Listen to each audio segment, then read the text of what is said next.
All right, guys. So we have a learning target for this mystery this week, where we want to explain that traits can vary from plant to plant. So we know already about a plant's life cycle, how they start out, how they grow. And we also know that traits are passed on from parents to offspring. Remember, we did this with animals back when we were trying to make lizards more blue and things like that. But that's also true from plants. And that's our focus and our mystery. So we have this question here. Why are some apples red and some apples green? That's why in afternoon meeting I asked you about apples the other day. Because that's our mystery question for this week. Let's get started. A few thousand years ago, every apple on Earth looked something like this. They were called wild apples, or sometimes known as crab apples, and they were small. So small, you might think they were just little berries. They Yeah, I thought those were cherries when I was first looking at the picture. hardly had any fruit on them, maybe only one bite's worth in each one. And they were sour, too. Sure, birds would eat them, but you probably wouldn't like these wild apples very much. That's because today things are different. At any grocery store, you'll find a lot of different kinds of apples: red ones, green ones, yellow ones. These are the apples that you know and love.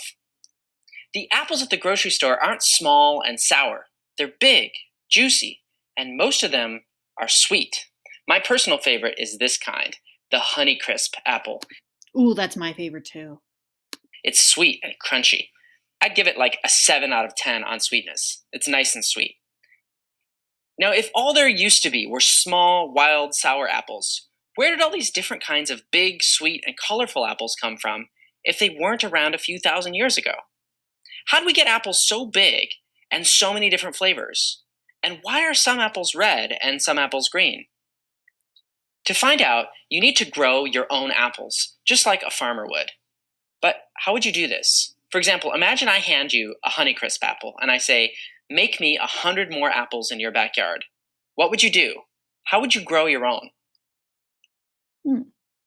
How would you grow your own sweet apples? So, like Doug said, he hands you Miss Hazel's favorite apple, a Honeycrisp, and says, make some more. How would you do that? Hmm. I'm going to give you 10 more seconds to think, and if you need more time than that, you can pause the video and then hit play when you're ready.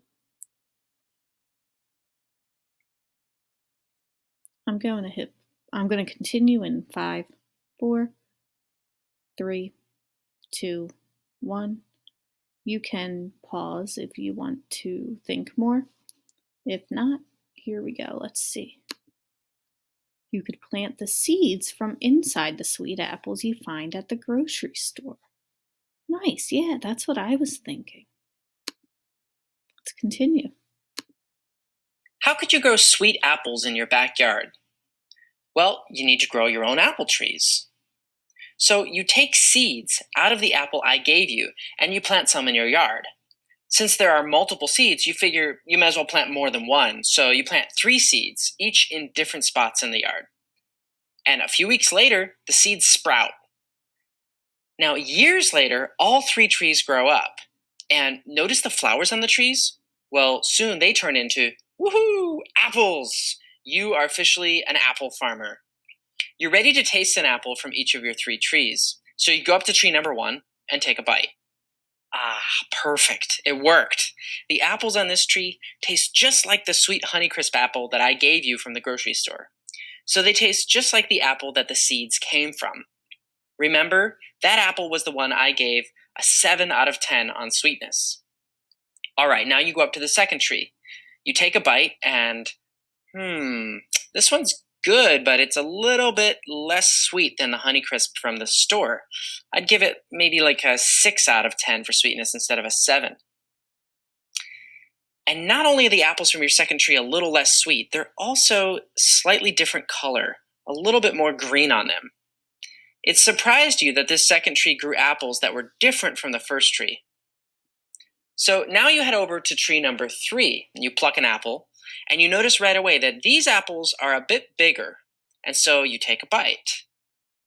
Ah, wow. The apples on this tree are actually a bit sweeter than the Honeycrisp I gave you from the grocery store.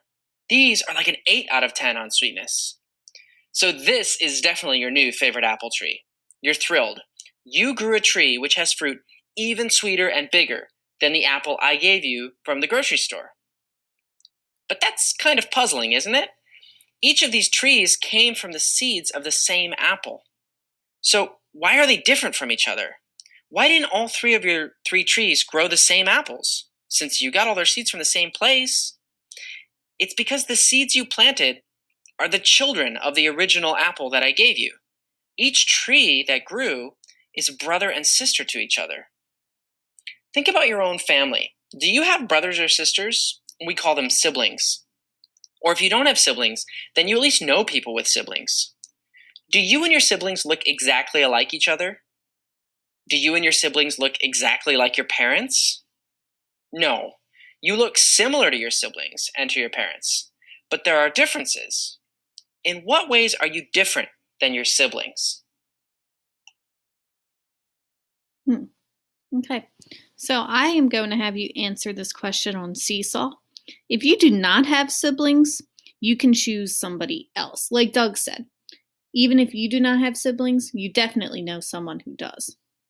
So you are going to get off of this video, go to Google Classroom, and there will be a Seesaw link for you to answer this question.